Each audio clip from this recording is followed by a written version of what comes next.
Buenos días a todos, agradecemos a todos los integrantes del servicio de oculoplástica para hablar sobre malposiciones del párpado inferior. Antes de hablar de malposiciones del párpado inferior tenemos que tener muy bien en clara la anatomía del párpado, puesto que si no la conocemos, pues nos podemos perder en el diagnóstico sobre todo, y para entender la fisiopatología de las malposiciones tenemos que conocer la anatomía, sobre todo a los residentes de recién ingreso, que entiendan cómo están todas las estructuras que conforman los párpados. De manera general, la hendidura o la fisura palpebral consta de dos mediciones, tanto una horizontal como una vertical. Los diámetros que por consenso, por promedio, se han encontrado en ojos occidentales es alrededor de 30 milímetros horizontal, y la apertura del mismo en región vertical puede ser de 8 a 10 milímetros. Se ha visto que puede ser ligeramente más grande en mujeres que en hombres. Es importante destacar que hay un reflejo margen pupila que puede ser tanto superior como inferior, y esto se explora poniendo una luz de frente al paciente y midiendo la distancia que existe entre el reflejo en la pupila hacia el margen superior, que debe ser en términos generales de 3.5 o 4.5 milímetros, y esto nos habla de la severidad en cuanto a la ptosis del párpado superior, y hacia el párpado inferior debe ser de 5 a 5.5 milímetros. Entender también que el margen palpebral puede tener una relación muy estrecha con el limbo esclerocorneal, o es una referencia anatómica que debemos conocer para saber si el paciente tiene o no retracción palpebral. En el párpado superior puede estar de 1 a 2 milímetros por debajo del limbo, y en términos generales decimos que el párpado o el margen palpebral inferior debe coincidir con el limbo, como en la foto se ve claramente.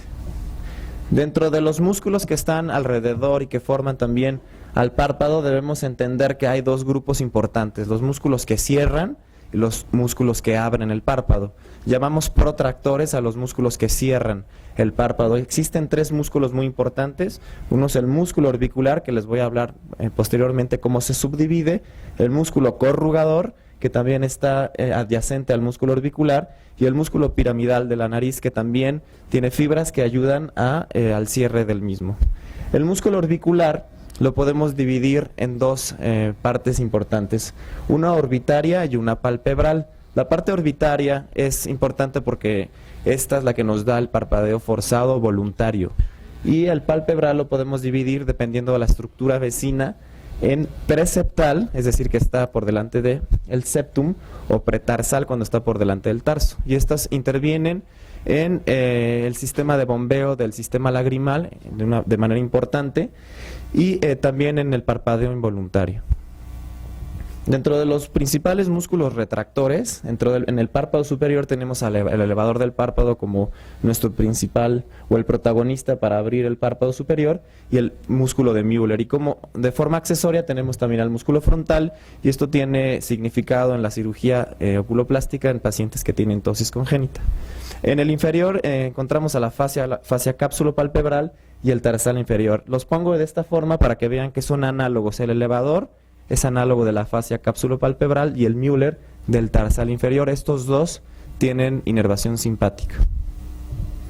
Este es un corte sagital donde podemos observar a grosso modo la anatomía del párpado superior, y haciendo hincapié dónde se encuentran las inserciones tanto proximales como distales de estos músculos que les acabo de hablar. El músculo de Müller inicia a través del ligamento de Whitnall y se va a insertar en el borde superior del tarso en esta situación, y posteriormente la aponeurosis, que después de hacer reflexión sobre el tubérculo de Whitnall baja hacia los 2/3 anteriores del tarso, y esa es la referencia anatómica que debemos conocer.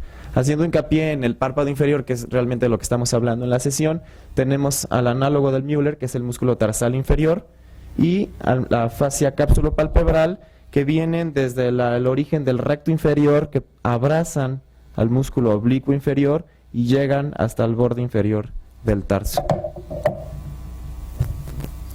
Debemos saber que el margen palpebral lo podemos dividir a grosso modo en lamelas o en porciones, y esta también tiene mucha importancia en la cirugía. La lamela anterior consta de la piel y el músculo orbicular, La lamela posterior está formada por el tarso y la conjuntiva.